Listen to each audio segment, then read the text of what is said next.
Pengantar sebelum tafsir surat Al-Fatihah. Abu Bakar Ibnul Anbari mengatakan, telah menceritakan kepada kami Ismail ibnu Ishaq Al-Qadi, telah menceritakan kepada kami Hajjaj ibnu Minhal, telah menceritakan kepada kami Hamam, dari Qatadah yang pernah mengatakan bahwa surat-surat yang diturunkan di Madinah ialah Al-Baqarah, Ali Imran, An-Nisa, Al-Maidah, Bara'ah atau surat At-Taubah, Ar-Ra'd, An-Nahl, Al-Hajj, An-Nur, Al-Ahzab, Muhammad, Al-Fath, Al-Hujurat, Ar-Rahman, Al-Hadid, Al-Mujadilah, Al-Hasir, Al-Mumtahanah, Ash-Shaf, Al-Jumu'ah, Al-Munafikun, At-Tagabun, dan At-Talaq serta ayat. Hai Nabi, mengapa kamu mengharamkan apa yang Allah menghalalkannya? Surat At-Tahrim, 1, sampai dengan permulaan ayat yang ke-10, juga surat Az-Zalzalah dan An-Nasr. Semua surat yang disebut di atas diturunkan di Madinah, sedangkan surat-surat lainnya diturunkan di Mekah. Ayat Al-Quran seluruhnya berjumlah 6.000 ayat, kemudian selebihnya masih diperselisihkan oleh beberapa ulama. Di antara mereka ada yang mengatakan tidak lebih dari 6.000 ayat, ada pula yang mengatakan lebih dari 204 ayat.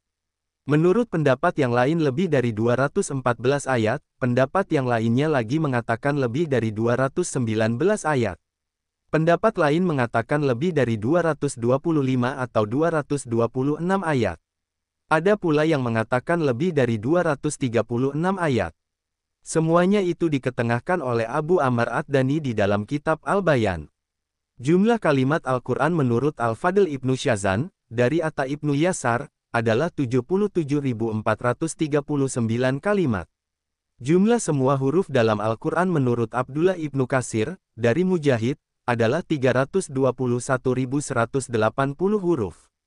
Sedangkan menurut Al-Fadl Ibnu Atta Ibnu Yasar adalah 323.015 huruf. Salam Abu Muhammad Al-Hamani mengatakan bahwa Al-Hajjaj pernah mengumpulkan semua ahli Qura, para hufaz, dan penulis khat Al-Quran, lalu ia bertanya, ceritakanlah kepadaku tentang seluruh Al-Quran, berapakah jumlah hurufnya? Al-Hamani melanjutkan kisahnya, lalu kami menghitungnya, dan akhirnya mereka sepakat bahwa di dalam Al-Quran terdapat 340.740 huruf. Kemudian Al-Hajjaj bertanya, ceritakanlah kepadaku tentang pertengahan Al-Quran. Setelah kami hitung, ternyata pertengahan Al-Quran jatuh pada huruf Fa dari firman-Nya dalam surat Al-Kahfi, yaitu, dan hendaklah dia berlaku lemah lembut. Surat Al-Kahfi, 19.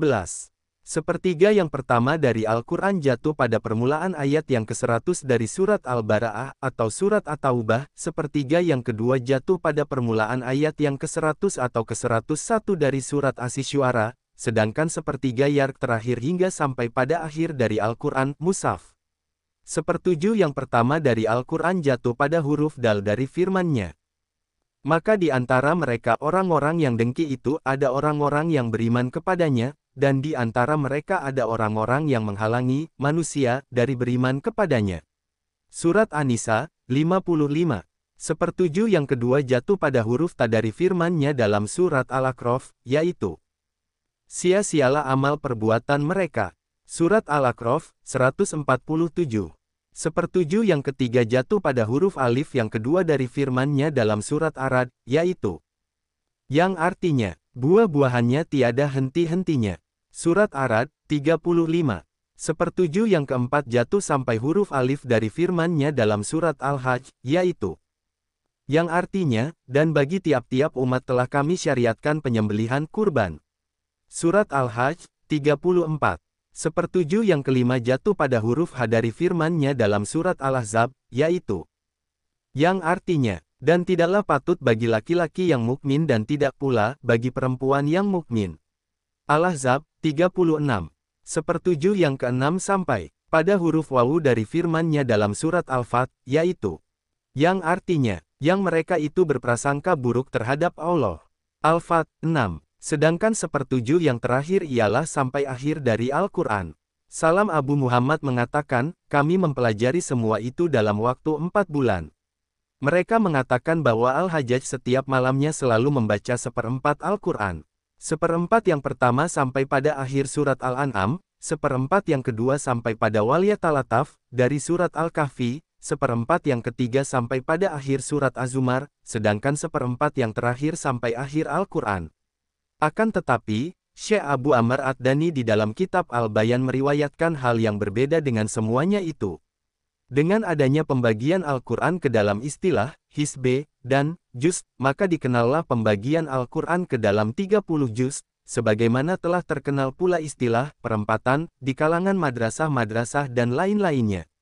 Kami mengetengahkan dalam pembahasan yang lalu bahwa para sahabat pun telah melakukan pembagian ini terhadap Al-Quran. Di dalam kitab Musnad Imam Ahmad dan Sunan Abu Daud serta Ibnu Majah dan lain-lainnya disebutkan sebuah hadis dari Aus Ibnu Huzaifah, bahwa ia pernah bertanya kepada sahabat-sahabat Rasul semasa Rasul Shallallahu Alaihi Wasallam masih hidup. Bagaimanakah kalian membagi-bagi Al-Quran?